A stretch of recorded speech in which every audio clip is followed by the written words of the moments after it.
तो बच्चों law of constant proportion का फर्स्ट एग्जांपल हमने देखा था कार्बन डाइऑक्साइड का। कार्बन डाइऑक्साइड में हमने क्या देखा था कि carbon dioxide 12 gram of carbon dioxide react with 32 gram of oxygen, तो ये बना देता है 44 ग्राम ऑफ कार्बन डाइऑक्साइड। तो ये जो कार्बन डाइऑक्साइड का रेशियो है, इसका क्या है एटॉमिक मास, कार्बन का 12 और ऑक्सीजन का कितना है 32। अगर इसका लोवेस्ट नंबर लेंगे तो यहाँ पे मिल जाएगा हमें 38। इसका मतलब कार्बन डाइऑक्साइड का रेशियो क्या है 38 होता है, राइट। मतलब इसी रेशियो में कार्बन और ऑक्सीजन एक दूसरे के साथ रिएक्शन करते हैं। क्लियर है। अब हाइड्रोजन का और ऑक्सीजन का देखते हैं। अब यहाँ पे हाइड्रोजन और ऑक्सीजन देखो, हाइड्रोजन का एटॉमिक मास क्या होता है बेटा 1, राइट, और ऑक्सीजन का क्या होता है 32, राइट, 32। लेकिन यहाँ पे आपको क्या मिल गया कि हाइड्रोजन कितना है 1 और ऑक्सीजन 2 है, हाइड्रोजन 4 है तो ऑक्सीजन 2 है, बराबर। तो इसका जो रेशियो होगा ये होगा 1:8 रेशियो।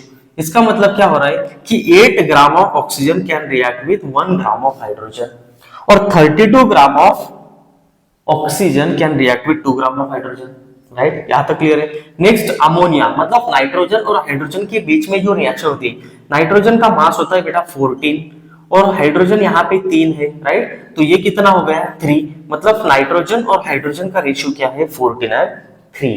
तो इस तरह से आप लॉ ऑफ कांस्टेंट प्रोपोर्शन में रेशियो निकाल सकते हैं। इस पे क्वेश्चन आता है बहुत बार कि what is the ratio of ammonia और वाटर और कार्बन डाइऑक्साइड, तो इस तरह से आपको इसका रेशियो निकालना होता है। क्लियर है, ठीक है। अब लॉस तो पढ़ लिए बेटा, अब पढ़ना इंपॉर्टेंट है कुछ थ्योरी कंसेप्ट को। जैसे कि सबसे पहले डाल्टन बाबा आए और डाल्टन बाबा ने कुछ पॉइंट्स रख दिए। ये पॉइंट्स ने दुनिया को हिला दिया। कैसे? डाल्टन बाबा ने क्या बोल दिया 18th सेंचुरी में, सबसे पहले डाल्टन बाबा ने बोल दिया मैटर के बारे में। डाल्टन बाबा क्या बोलते हैं कि atoms are very very tiny and they are present in every matter. तो डाल्टन ने इतनी इंपॉर्टेंट थ्योरी दी बच्चों 18th सेंचुरी में कि इसमें कुछ पॉइंट्स हमारे लिए बहुत ही इंपॉर्टेंट है, राइट। तो सबसे पहला डाल्टन एटॉमिक थ्योरी का पॉइंट है बेटा, all matter is made up of atoms. हर एक जो मैटर है वो एटम से बना है, हर एक मैटर। आप भी एटम से बने, मैं भी एटम से बना हूं, ये दुनिया ही एटम से बनी है बेटा, सब कुछ एटम से बना है। ये मार्कर एटम से बना है, बुक एटम से बना है, राइट। तो सब जो बना है हमारे सराउंडिंग में ये सब एटम से बना है। ये किसने बोल दिया? डाल्टन बाबा ने बोल दिया। तो डाल्टन बाबा ने ये बोला कि all matter is made up of atoms, सब मैटर एटम से बने हुए, राइट। ये इसके पोस्टुलेट्स है, बहुत ही इंपॉर्टेंट है। देखो सेकंड नंबर बताया उसने, एटम्स आर टाइनी। टाइनी मतलब एटम्स बहुत छोटे छोटे छोटे छोटे होते हैं, बहुत छोटे होते हैं। आप देखेंगे, मैंने आपको एग्जांपल दिया, डार्क रूम में आप टॉर्च लगा के देखो, आपको एटम्स दिखेंगे, राइट। तो atoms are very very tiny, they are indivisible. कुछ एटम्स तो इतने छोटे होते हैं बेटा, उनको हम देख भी नहीं सकते, इतने छोटे होते हैं। And they are indivisible and indestructible ultimate particles, means we can not divide them into the smaller one, right. Divisible मतलब जिसको डिवाइड कर सकते हैं, लेकिन एटम्स को हम डिवाइड नहीं कर सकते। तो atoms are tiny, indivisible and indestructible. वो डिस्ट्रॉय भी नहीं होते, वो डिवाइड भी नहीं होते, और वो बहुत छोटे होते, टाइनी होते। यहां तक क्लियर है। थर्ड नंबर डाल्टन बाबा ने बोला, atoms of a given element are identical. Atoms of a given elements are identical बोले तो सर देखो बेटा, सिंपल एग्जांपल मैं आपको बताता हूं। देखो atoms of given elements are identical in mass and chemical properties. Suppose मान लो ये गोल्ड है, ये क्या है? गोल्ड है। अब ये गोल्ड के अंदर सब पार्टिकल्स क्या है बेटा? येलो कलर के है, बराबर। अब आप इसको डिवाइड कर दो, मतलब कट कर दो थोड़े थोड़े इसमें पार्टिकल्स में, राइट। अब थोड़े थोड़े पीसेस बना दिया आपने इसमें, still all particles are yellow in colour. अब फिर से उसको डिवाइड करो स्मॉलर एंड स्मॉलर इसमें, सर सब पार्टिकल्स येलो ही मिल रहे। तो इसका मतलब क्या है कि गोल्ड के सब जो पार्टिकल्स है, सब जो एटम्स है, एटम्स क्या है? आइडेंटिकल है, किसमें? एलिमेंट में। और एलिमेंट कौन सा? गोल्ड। अब गोल्ड के जो पार्टिकल्स है बेटा, जो एटम्स है, ये एक दूसरे को आइडेंटिकल होते हैं, सेम होते हैं सब पार्टिकल्स। क्लियर? और उनका जो मास होता है, उनका मास भी सेम होगा और उनकी केमिकल प्रॉपर्टीज भी सेम होगी। केमिकल प्रॉपर्टीज कैसे सेम होगी बेटा? पेट्रोल और वाटर में फर्क है, बिल्कुल फर्क है सर। तो वाटर के सब पार्टिकल, सब एटम्स क्या है? सिमिलर है एक दूसरे को। पेट्रोल के क्या है? अलग है, लेकिन दोनों क्या है? लिक्विड है, लेकिन दोनों के एटम्स डिफरेंट है, राइट। तो यहां पे क्या दिख रहा है आपको कि सेम एलिमेंट के आइडेंटिकल एटम्स होते हैं और उनकी केमिकल प्रॉपर्टीज भी सेम होती है, ठीक है। अब सेकंड पॉइंट देखो क्या है, atoms of different elements have different masses and chemical properties. अब एक एग्जांपल लेते हैं, ये गोल्ड और ये सिल्वर, राइट। अब ये दोनों एलिमेंट सेम है क्या?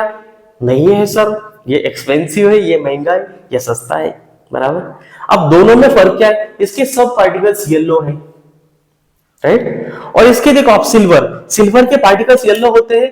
नहीं होते, राइट। तो इसका मतलब क्या है, गोल्ड के अंदर के सब particles, all atoms are identical in mass and same chemical properties, right. और इसके क्या है, atoms of different elements are different from gold, atoms of different elements are different, right. और इसका मास भी डिफरेंट होगा और उसकी केमिकल प्रॉपर्टीज भी डिफरेंट होगी।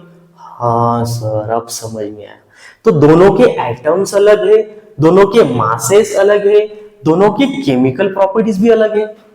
क्लियर है बेटा? दोनों की केमिकल प्रॉपर्टीज भी अलग है, दोनों सेम रेट से रिएक्शन करेंगे? नहीं करेंगे, क्योंकि दोनों की केमिकल प्रॉपर्टीज अलग है, दोनों के अंदर के एटम्स अलग है। क्लियर है? तो इसका मतलब atoms of a given element are identical, एक एलिमेंट के अंदर के एटम सेम होते हैं एक दूसरे को, उनका मास भी सेम होता है और उनकी केमिकल प्रॉपर्टीज भी सेम होती है। Gold, atoms of different element silver, atoms of different element are different, इसके एटम्स गोल्ड से डिफरेंट है, राइट, एंड मासेस भी इसका डिफरेंट है और इसकी केमिकल प्रॉपर्टीज भी डिफरेंट है। क्लियर है? Okay, next, atoms combine in the ratio of small whole number to form a compound. Small whole number, atoms combine in the ratio of small whole number to form a compounds. इसका मतलब जब atoms एक दूसरे के साथ reaction करते हैं तो एक फिक्स प्रोपोर्शन में होते हैं, वो कभी भी फिक्स प्रोपोर्शन में होते, ये बात आपको याद रखनी है। जैसे कि मैंने पहले एग्जांपल आपको बोला कि जब हम कार्बन की रिएक्शन करेंगे बेटा ऑक्सीजन के साथ, तो एक कार्बन और दो ऑक्सीजन के एटम्स रिएक्शन करेंगे और फॉर्म करेगा कार्बन डाइऑक्साइड। यहां पे अगर आप एक कार्बन लेते हैं और एक ऑक्सीजन लेते हैं तो कार्बन डाइऑक्साइड फॉर्म नहीं होगा। बात क्लियर है? यस। तो इसका मतलब अगर 2 ऑक्सीजन हमने लिए तो ये फॉर्म कर देगा कार्बन डाइऑक्साइड, बराबर। सर बोले आपने, हमने तो अगर 2 एटम लिए कार्बन के, तो अब क्या होगा बताओ जरा। देखो बेटा क्या होगा, यहाँ पे जो कार्बन 2 लिए आपने, ऑक्सीजन आपको 4 लेने पड़ेंगे, तो यहां पे बन जाएगा ये 2 कार्बन और ये 4 ऑक्सीजन, मतलब 2 मॉलिक्यूल यहां पे बन रहे, 2 मोल यहां पे बन रहे कार्बन डाइऑक्साइड के। बात क्लियर है? समझ में आ रहा है? मतलब इसका रेशियो हमेशा फिक्स होता है।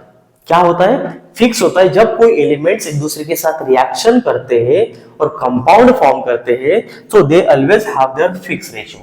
So that's why atom combine in the ratio of small whole number. Clear है? Next, atoms are neither created nor destroyed, ये हमें पता है, राइट। एटम्स कभी भी हम क्रिएट भी नहीं कर सकते और डिस्ट्रॉय भी नहीं कर सकते। एक सिंपल एग्जांपल मैं आपको बताता हूं कि जिंदगी में जो यूनिवर्स में एनर्जी है वो हमेशा कांस्टेंट है। एक एग्जांपल बताऊं मैं आपको, सिंपल से एग्जांपल बताता हूं। बेटा हम यहाँ पे आए, राइट, इस दुनिया में हम रहे यहाँ पे 50 साल, उसके बाद क्या हो जाएंगे? मर जाएंगे। सर ऐसी क्यों बात करें बेटा, सिंपल एग्जांपल बता रहा हूं मैं आपको। हम क्या हो जाएंगे? मर जाएंगे। उसके बाद क्या होगा? हम डिकम्पोज हो जाएंगे। जब हम डिकम्पोज हो जाएंगे बेटा, तो उसमें क्या हो जाएगा? हमारा पूरा क्या बन जाएगा? मिट्टी बन जाएगी। तो जो मिट्टी में मिनरल्स है, जो मैन्योर है, वो एब्सॉर्ब करेगा कौन? प्लांट्स। अब प्लांट्स को कौन खाएगा? एनिमल्स। एनिमल्स खाएंगे और फिर से एनिमल्स क्या करेंगे बेटा? डाल देंगे, राइट, काउ डंग केक्स। तो वो क्या करते हैं? फिर से एनर्जी। मतलब दुनिया बेटा पूरी गोल है, ये साइकिल जो चल रही है ना, इसमें एनर्जी ऑलवेज कांस्टेंट है। क्या है? कांस्टेंट है। So that is why atoms are neither created nor destroyed, ये क्रिएट भी नहीं होते और डिस्ट्रॉयड भी नहीं होते। यहां तक क्लियर है बेटा? क्लियर है? ठीक है।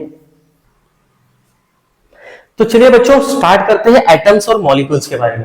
अब सबसे पहले हमें समझना है कि एटम्स एक्चुअल में होते क्या है, राइट, और मॉलिक्यूल्स क्या होते हैं, बराबर। तो एटम्स क्या होते हैं बच्चों? Smallest particle which can take part in chemical reaction. एकदम स्मॉलेस्ट जो पार्टिकल्स होते हैं बेटा, जो केमिकल रिएक्शन में पार्टिसिपेट करते हैं, राइट, उसे हम बोलते हैं क्या? एटम्स। जो स्मॉलेस्ट पार्टिकल्स है which take part in chemical reaction, जैसे कि कुछ example, hydrogen atom, oxygen atom, iron atom. Fe मतलब आयन, राइट, इसके थ्योरम भी बोला जाता है। सोडियम एटम, इसे नाइट्रियम बोला जाता है, सो सोडियम का एटम। Au मतलब गोल्ड, उसे ऑरम बोलते हैं। N मतलब नाइट्रोजन, राइट, F मतलब फ्लोरीन, Cl मतलब क्लोरीन, Ca मतलब कैल्शियम। तो ये सब क्या है बेटा, ये एटम्स है। क्यों? ये स्मॉलेस्ट पार्टिकल है जो कि केमिकल रिएक्शन में पार्टिसिपेट करते हैं, राइट, वहां पे रिएक्शंस में पार्टिसिपेट करते हैं। नेक्स्ट, इट मे और may not exist free state. इसका मतलब क्या है, एटम्स फ्री स्टेट में भी एग्जिस्ट करते हैं और कंबाइंड स्टेट में भी एग्जिस्ट करते हैं, राइट। ये फ्री स्टेट में भी हो सकते हैं, कंबाइंड स्टेट में भी हो सकते हैं। तो एटम्स में or may not be exist in free state, right. Next है, it is the smallest unit of elements. मतलब एलिमेंट्स का स्मॉलेस्ट यूनिट है। मतलब इसका मतलब क्या है, सिंपल बताता हूं। अगर ये हमने बना दिया बेटा, ये गोल्ड की प्लेट है सपोज, राइट। अब ये गोल्ड प्लेट के अंदर कितने सारे एटम्स है, बराबर, ये बहुत सारे एटम्स है।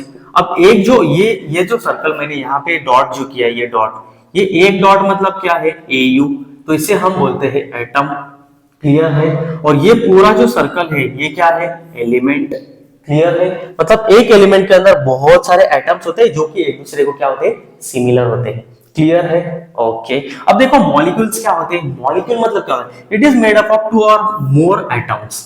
मॉलिक्यूल मतलब क्या, एक से ज्यादा इससे जो बनते हैं एटम से, उसे मॉलिक्यूल बोला जाता है, ठीक है। एक एग्जांपल लेते हैं मॉलिक्यूल का। अब यहाँ पे देखो कि ये सारे जो एटम्स है, ये सारे एटम्स एक एलिमेंट के अंदर है, राइट। और ये जो एलिमेंट है ये है बेटा हाइड्रोजन। ये एलिमेंट का सिंबल है H, राइट। ये सब एलिमेंट क्या है, ये सब एटम्स क्या है, हाइड्रोजन है। मतलब ये सर्कल है एक एलिमेंट और इसके अंदर है एटम्स। अब एक एटम क्या है, ये हाइड्रोजन, बराबर। ये दूसरा एटम क्या है, ये है हाइड्रोजन, राइट। तो मॉलिक्यूल्स क्या बोले, it is made up of 2 और मोर एटम्स। मतलब ये दोनों एटम साथ में आ गए तो यहाँ पे बन गया H2। तो ये H2 क्या हो गया, मॉलिक्यूल। बात क्लियर है। मतलब similar kind of atoms also can come together and form their molecules of hydrogen. Hydrogen के मॉलिक्यूल बना दिए। देखो next, it is the smallest unit of compound. ये कंपाउंड का भी स्मॉलेस्ट यूनिट होता है मॉलिक्यूल। कैसे होता है देखो बेटा, अब molecules of compound, molecules of elements ये हम पढ़ने वाले हैं, ठीक है। तो इसमें एक एग्जांपल आपको बताता हूं, जैसे कि H2O है। अब H2O में कितने मॉलिक्यूल है हाइड्रोजन के, 2।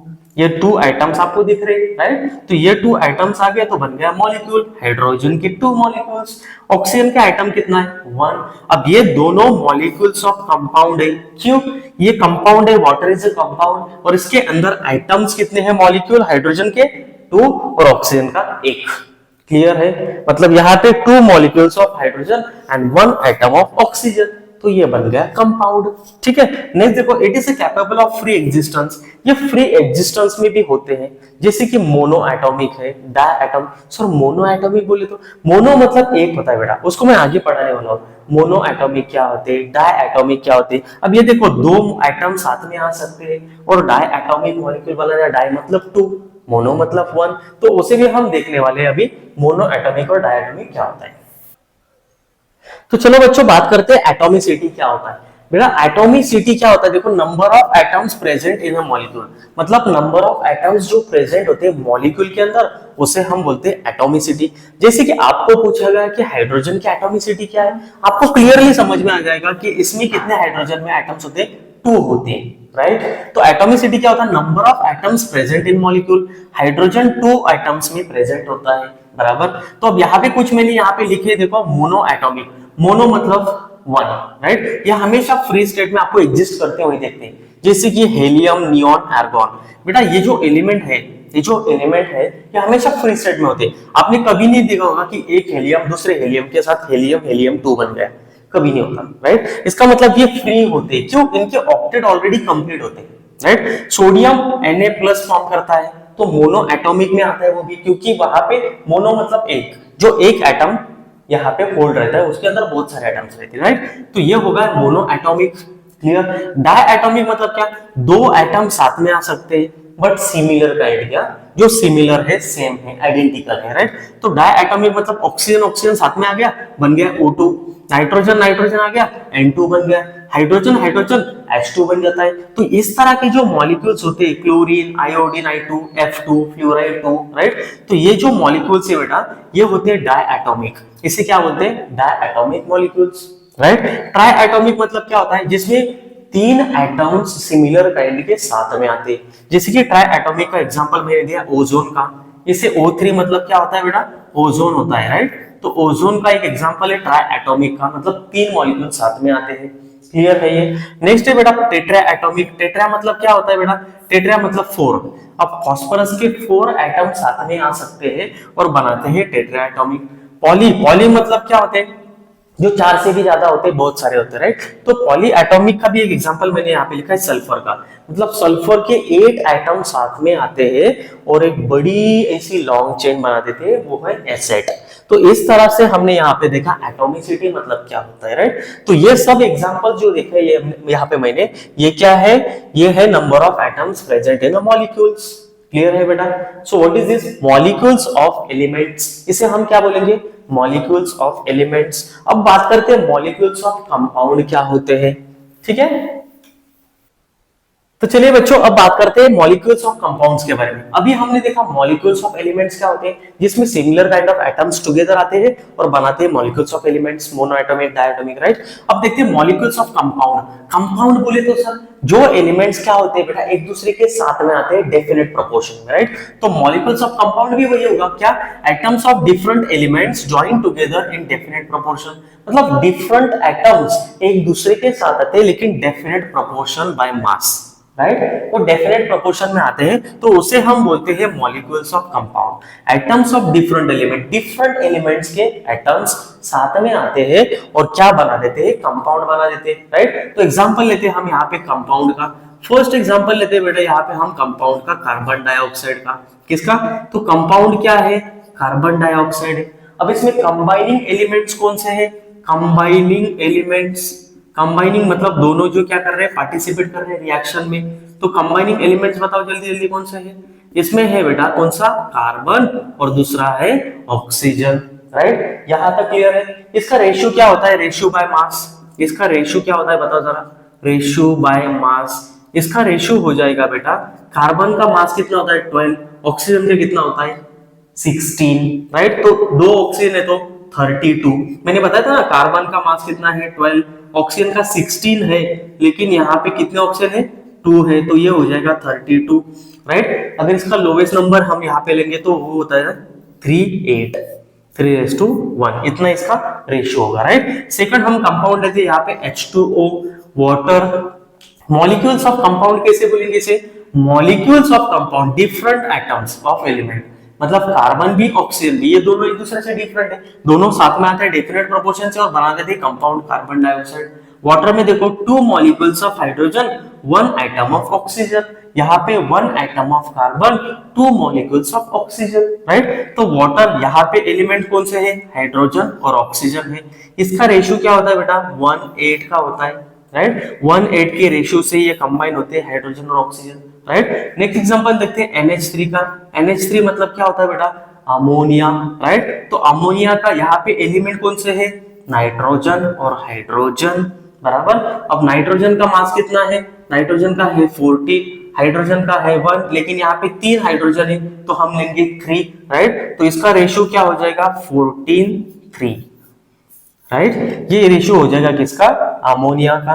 बात क्लियर है, मॉलिक्यूल्स ऑफ कंपाउंड समझ में आया आपको। नेक्स्ट एग्जांपल देखते हैं NaCl का, सोडियम क्लोराइड। सोडियम का मास कितना है 23, क्लोरीन का कितना है 35.5, तो ये इसका रेशियो हो गया, हम यहाँ पे लिखेंगे 23 एंड 35.5, ये इसका रेशियो हो गया बाय मास, राइट। और इसमें एलिमेंट कौन से है कंबाइन, सोडियम और क्लोरीन, ये दोनों क्या है एलिमेंट्स है। इसे हम बोलते हैं मॉलिक्यूल्स ऑफ कंपाउंड, जिसमें क्या हो रहा है बेटा, different atoms of different element can combine in a definite proportion by mass and form their compound that we call molecules of compound। तो molecules of compound आपको क्लियर हो गया। molecules of compound में क्या होता है, मैंने बोला यहाँ पे कि डिफरेंट एटम साथ में आते हैं फिक्स रेशियो में और बना देते हैं कंपाउंड को।